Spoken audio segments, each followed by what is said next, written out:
ஆண்டவராகிய இயேசு கிறிஸ்துவின் நாமத்தினாலே உங்கள் ஒவ்வொருவருக்கும் அன்பின் வாழ்த்துக்கள். தேவனுடைய கிருபையும் சமாதானமும் உங்களுக்கு பெருகுவதாக. இன்று ஆகஸ்ட் மாதம் 12ஆம் தேதி புதன்கிழமை. பிரியமானவர்களே, இந்த நாள் உங்களுக்கு ஆசீர்வாதமான நாளாக இருப்பதாக. இன்றைக்கு நாம் தியானிக்கும் வசனம் ஏசாயா 46வது அதிகாரம் 4வது வசனத்தின் பின்பகுதி. இனிமேலும் நான் ஏந்துவேன், நான் சுமப்பேன், தப்புவிப்பேன். கர்த்தர் சொல்லுகிறார், இனிமேலும் நான் ஏந்துவேன், சுமப்பேன், தப்புவிப்பேன். அப்போ என்ன அர்த்தம்? இதற்கு முன்பும் நம்மை ஏந்தி இருக்கிறார், நம்மை சுமந்திருக்கிறார், நம்மை தப்புவித்திருக்கிறார். முந்தின வசனம் சொல்லுகிறது பாருங்க, தாயின் கர்ப்பத்தில் உற்பத்தியானது முதல் உங்களை தாங்கினேன். பார்த்தீங்களா, ஆண்டவர் எப்போ இருந்து நம்மளை தாங்குகிறாராம். நம்ம நினைக்கிறோம், ஐயா ஆண்டவர் என்னை கைவிட்டுட்டார் அப்படின்னு. நிறையா சூழ்நிலைகளில் அப்படி ஒரு எண்ணம் எல்லாருக்குள்ளே வந்து விடுகின்றது. ஆனால் ஆண்டவர் சொல்லுகின்றார், எப்போ இருந்து தாங்கினாராம்? தாயின் கர்ப்பத்தில் உற்பத்தியானது முதல் நான் உங்களை தாங்கினேன். 10 மாதம் அளவும் கர்ப்பத்தில் நம்மை வளர்த்து அதற்கு பின்பு தான் வெளிப்பட பண்ணுகின்றார். அப்போ பார்த்தீங்கன்னா, அந்த பூமியில் பிறந்ததுல இருந்து என்று சொல்லப்படலை, தாயின் கர்ப்பத்தில் உற்பத்தியானது முதல் நிறைய குழந்தைகள் தாயின் வயிற்றில் மரித்து போய் விடுகின்றது, மிஸ்கரேஜ் ஆகி விடுகின்றது. சிலர் அபார்ட் பண்ணி விடுறாங்க. இதெல்லாம் பெரிய தவறு தான். இது பெரிய தவறு. அந்த மாதிரி பண்ணக்கூடாது. ஆனால் ஆட்டோமேட்டிக்காக நிறைய பேருக்கு மிஸ்கரேஜ் ஆகி விடுகின்றது. இப்படிலாம் பிள்ளை பூரணப்படாமல் பெற்றெடுக்க முடியாமல் ஏராளமான பேர் வேதனைப்படுறாங்க. அப்போது உங்களையும் என்னையும் கர்த்தர் தாயின் கர்ப்பத்தில் உற்பத்தியானது முதல் அவர் தாங்கி பாதுகாத்து அழகாய் பூரணப்படுத்தி ஒரு குழந்தையாக அந்த பூமியில் பிறக்க வைத்தார். அப்போது நம்மை தாங்கி கொண்டு வருகின்றார். அதான் இனிமேலும் நான் ஏந்துவேன், நான் சுமப்பேன், தப்புவிப்பேன் என்று சொல்லுகின்றார். அப்போ சங்கீதக்காரன் சொல்லுகின்றார், நான் தாயின் கர்ப்பத்திலிருந்து வெளிப்படும் பொழுது உமது சார்பில் விழுந்தேன். என்னை சிறுவயது முதல் நீர் என்னை போதித்து என்னை நடத்துகின்றீர். நீர் எனக்கு சிறுவயது முதல் எனக்கு ஆதரவாய் இருக்கின்றீர் என்றெல்லாம் அவர் சொல்லுகின்றார் இல்லையா? அப்படி என்றால் ஒவ்வொரு நபரையும் ஆண்டவர் கர்ப்பத்தில் இருக்கும் பொழுது மாத்திரமல்ல, அந்த பூமியில் பிறந்து வளர்ந்து ஆளாகும் பொழுது கூட அவர் நம்மை தாங்குகின்றார், நம்மை ஏந்துகின்றார், நம்மை சுமக்கின்றார், நம்மை தப்புவிக்கின்றார்.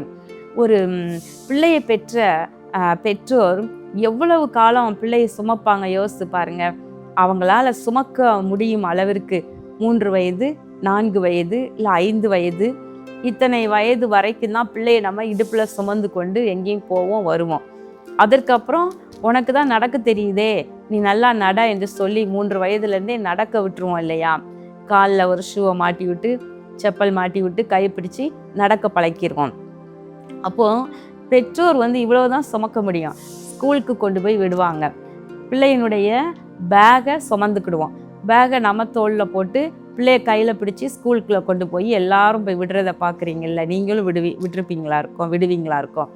அப்போ அப்படி நம்ம பிள்ளையை நாங்கள் சுமக்கிறோம், நம்ம ஏந்துகின்றோம், தப்புவிக்கின்றோம். பிள்ளைகளுக்கு என்ன ஒரு தீமை என்றாலும் அதை நம்ம தப்புவிக்க பிரயாசப்படுகின்றோம்.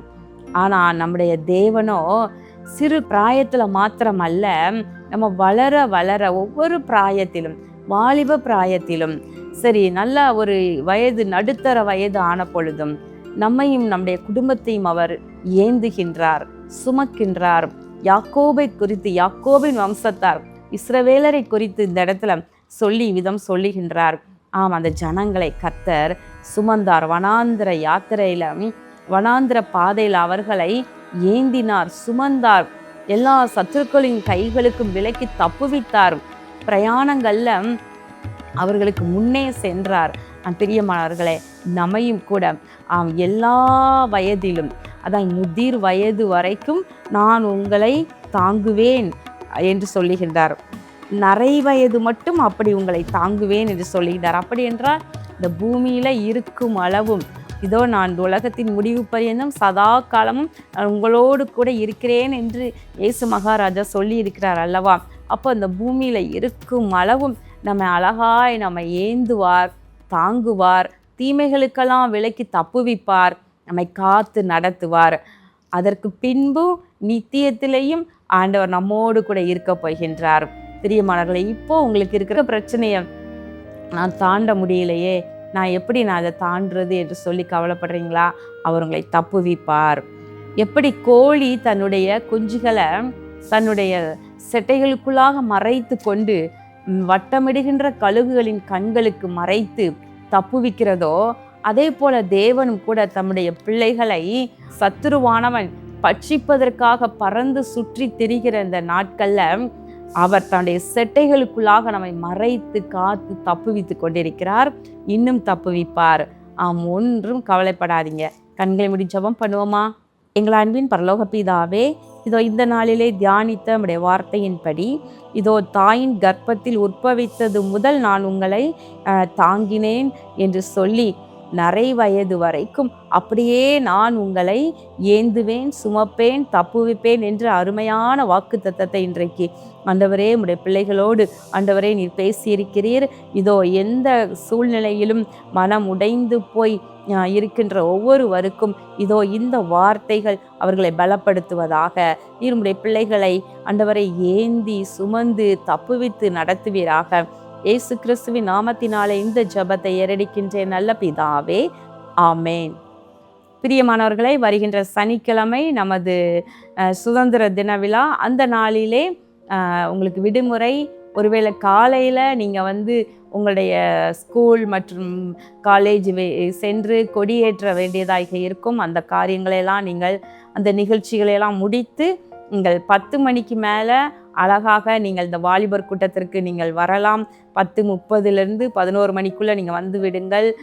பிரியமானவர்களே, அன்பு வாலிப பிள்ளைகளே, விசேஷமாக சென்னையில் இருக்கிற ஆசீர்வாத டிவி நேயர்களே, நீங்கள் உங்கள் குடும்பத்தில் இருக்கிற வாலிப பிள்ளைகளை அனுப்பி வைங்க. 12 வயதிற்கு மேலானவங்க கட்டாயம் இந்த கூட்டத்தில் கலந்து கொள்ளுங்க. உங்களுக்கு வாழ்க்கையில் வருகின்ற சவால்களை எல்லாம் எப்படி மேற்கொள்ளுவது, எப்படி கர்த்தர் உங்களோடு கூட இருக்கிறார் என்பதனை குறித்து உங்களுக்கு விசுவாசத்தை உங்களுக்கு பலப்படுத்துவது, இவைகளை குறித்து நீங்கள் இந்த கூட்டத்தில் நீங்கள் ஆசீர்வாதமான செய்திகளை மற்றும் பாடல்களை இவைகளெல்லாம் கேட்டு நீங்கள் பலப்பட முடியும். பிரியமானவர்களே, யோசேப்பு, தானியேல் மற்றும் தாவீதை பார்க்கும் பொழுது அவர்களோடு கூட கர்த்தர் இருந்தார். அவர்களுக்கு எதிரான சவால்களை எல்லாம் மேற்கொண்டார்கள். தேசத்துல மேன்மையான இடத்தில் இருந்தார்கள் என்று பார்க்கின்றோம். நீங்களும் கூட சபைக்கு மற்றும் சமுதாயத்திற்கு ஆசீர்வாதமான பாத்திரமாக விளங்க கர்த்தர் உங்களை கையில் எடுத்து பயன்படுத்த வேண்டும். இந்த வாலிபர் கூட்டம் உங்கள் வாழ்க்கையில பெரிய ஆசீர்வாதத்தை கொண்டு வரும். மகிமையான காரியங்களை கர்த்தர் உங்களுக்கு செய்வார். எனவே கட்டாயம் இந்த கூட்டத்தில் கலந்து கொள்ளுங்கள். பெற்றோர் ஒருவேளை நான் தனியாக என் பிள்ளைகளை அனுப்ப முடியாது என்று நீங்கள் எண்ணுவீர்களானால் நீங்கள் அழைத்து கொண்டு வாங்க. உங்களுக்கும் அங்கே தனியான இருக்கைகள் உண்டு. இந்த கூட்டம் முடியும் வரைக்கும் இருந்து உங்கள் பிள்ளைகளை திரும்ப வீட்டிற்கு அழைத்து கொண்டு போகலாம். கர்த்தர் அந்த நாளிலே உங்கள் வாழ்க்கையில் பெரிய காரியங்களை செய்வார். கர்த்தர் உங்களை ஆசீர்வதிப்பாராக. ஆமென்.